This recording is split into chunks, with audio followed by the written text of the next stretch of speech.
जिस मजहब का उसूल ये है वल्लाहि ला युमिन वल्लाहि ला युमिन वल्लाहि ला युमिन, अल्लाह की कसम वो आदमी मोमिन नहीं, अल्लाह की कसम वो आदमी मोमिन नहीं, अल्लाह की कसम वो मुसलमान नहीं जो खुद पेट भर के खाना खा ले और उसका पड़ोसी भूखा सोया रहे। पड़ोसी कहा है, मुसलमान नहीं कहा है कि जिसका पड़ोसी मुसलमान। अब पड़ोस में रहने वाला हिंदू हो, मुसलमान हो, सिख हो या यहूदी हो या ईसाई हो, बुद्धिस्ट हो, जैनी हो, किसी भी धर्म का मानने वाला हो, ये आपकी जिम्मेदारी बनती है कि आप ये पता लगाएं कि उसके बच्चों ने खाना खाया या नहीं, वो हमारा पड़ोसी भूखा तो नहीं सोया है, उसके घर में चूल्हा जला या नहीं। इंसानियत की इतनी बड़ी तालीम जनाबी मोहम्मद रसूलुल्लाह सल्लल्लाहु अलैहि वसल्लम दे रहे हैं कि जिसका पड़ोसी अगर भूखा सो गया, तुम रात में तहज्जुद पढ़ने के लिए उठे, पढ़ते रहो तहज्जुद, फजर की नमाज तुमने जमात के साथ पढ़ ली, पढ़ते रहो, एक नहीं 1 लाख रकातें पढ़ डालो, तहज्जुद गुजार बन जाओ, सर्दियों की ठंडी रातों में उठने ही क्यों न लगो। लेकिन अगर पड़ोसी का ख्याल तुम्हारे दिल में नहीं आया और भूखा सो गया तो तुम मोमिन नहीं। अब्दुल्ला इब्ने उमर के घर अकीका हुआ, हजरत उमर फारूक के बेटे अब्दुल्ला के घर में अकीका हुआ, कोई बेटा पैदा हुआ तो वो उस बच्चे का अकीका कर रहे थे। बकरे ज़िबा कर दिए गए, जो 2 जानवर ज़िबा किए जाते हैं अकीके के मौके पर लड़के की, उसमें ज़िबा कर दिया। जब वो जानवर खरीद कर लाए तो अपने घर वालों से कहा, देखो जब इस बकरे का जानवर का गोश्त बनकर तैयार हो जाए तो तुम मेरे पड़ोसी, उनका पड़ोस में यहूदी रहता था, उस पड़ोसी को, इस यहूदी को जरूर पहुंचा देना गोश्त। फिर एक दिन आया अकीके का, उन्होंने जानवर को ज़िबा कर दिया। ज़िबा करने के बाद कहा कि देखो जब गोश्त पक जाए तो पड़ोसी को जरूर दे देना। एक आदमी आया, उसने जानवर की खाल उतार दी।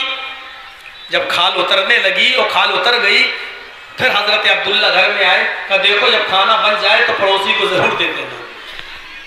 फिर वो गोश्त बनाने वाला उसकी बोटियां करने लगा, बड़े बड़े टुकड़े की बोटियां करने लगा। जब गोश्त की बोटियां हो चुकी तो उन्होंने कहा देखो जब गोश्त पक जाए तो पड़ोसी को जरूर पहुंचा देना। गोश्त की हांडी जब चूल्हे पर रख दी गई तो ये फिर बाहर से आए अब्दुल्ला इब्ने उमर अपनी बीवी से बोले, देखो जब गोश्त पक जाए तो पड़ोसी को जरूर पहुंचा देना। बीवी को गुस्सा आ गया, आ ही जाएगा, कोई बात बार बार जब कोई कहेगा तो गुस्सा तो आ ही जाएगा। अरे ये बच्चा पैदा होने से लेकर अब तक एक ही रट लगा रहे हो, पड़ोसी को दे देना, पड़ोसी को दे देना, पड़ोसी को दे देना। अरे सुन लिया, कितनी बार कहोगे? हाँ हाँ मालूम है दे देंगे, पकने तो दो। तुमने तो हथेली पर आम जमा कर रख दिए। बकरा लाए तो कह रहे पड़ोसी को दे देना, जब ज़िबा हो गया फिर कह रहे पड़ोसी को दे देना, जब खाल उतरने लगी तो बोल रहे पड़ोसी को दे देना, जब बोटियां होने लगी तो कह रहे हो पड़ोसी को दे देना, जब चूल्हे पर हांडी रख दी फिर कह रहे हो पड़ोस। अरे दे दूंगी, सुन लिया है, मैं आपकी बीवी हूं, आपकी बात मानूंगी। तो कहते डांट क्यों रही हो? कहा डांटूंगी नहीं। अरे सुन लिया कितनी बार? अरे मैंने कभी मना किया आपको? कहने मना तो नहीं किया, तो बार बार क्यों कह रहे हैं आप? कहते मेरी बीवी नाराज मत होइए, मैंने अल्लाह के रसूल सल्लल्लाहु अलैहि वसल्लम से जुमे के खुतबे में, जुमे के दिन मिंबर पर खड़े थे अल्लाह के नबी और खुतबा दे रहे थे, तो अल्लाह के नबी ने पड़ोसियों के इतने हुकूक बताए, इतने हुकूक बताए, इतने हुकूक बताए कि मुझे डर लगने लगा। सब कुछ तो बता दिया, अब रह क्या गया है? अब तो इतना रह गया है कि जब तुम मरो तो तुम्हारी जमीनों जायदाद में से भी पड़ोसी का हक है। मुझे डर लगने लगा कि कहीं ये ना कह दे अल्लाह के नबी सारे हुकूक तो बता चुके, अब इतना ही कहना बाकी रह गया। अब डर लग रहा था, जुमे का खुतबा भी खत्म नहीं हुआ, अल्लाह के नबी अब आगे चल के ये ना कहते कि जब तुम मरो तो जमीन का इतना इतना तुम्हारे घर में इतना इतना हिस्सा तुम्हारे पड़ोसी का भी है। लेकिन अल्लाह का शुक्र है कि ये नहीं कहा। इतना हक बताया कि मुझे डर लगने लगा कि कहीं जमीन व जायदाद में से भी पड़ोसी का हक न बता दे मेरी बीवी। इसलिए मैं बार बार कह रहा हूं। फिर उसी खुतबे में अल्लाह के नबी ने यह भी फरमाया कि वो मोमिन नहीं, वो मोमिन नहीं, वो मोमिन नहीं जो पेट भर के खाना खा ले और उसका पड़ोसी भूखा रहे।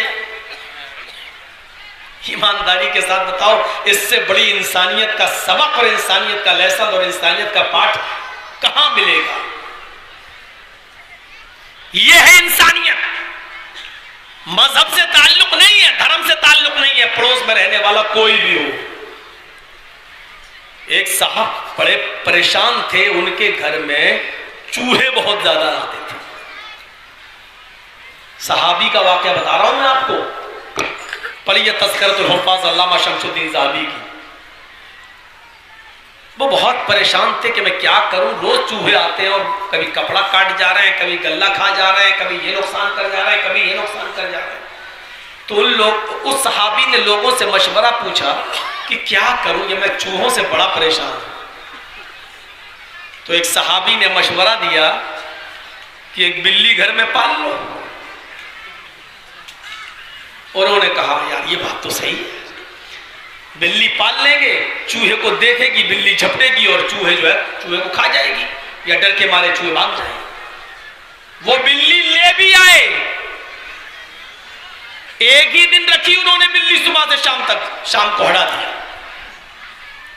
लोगों ने पूछा क्यों, ऐसा क्यों किया?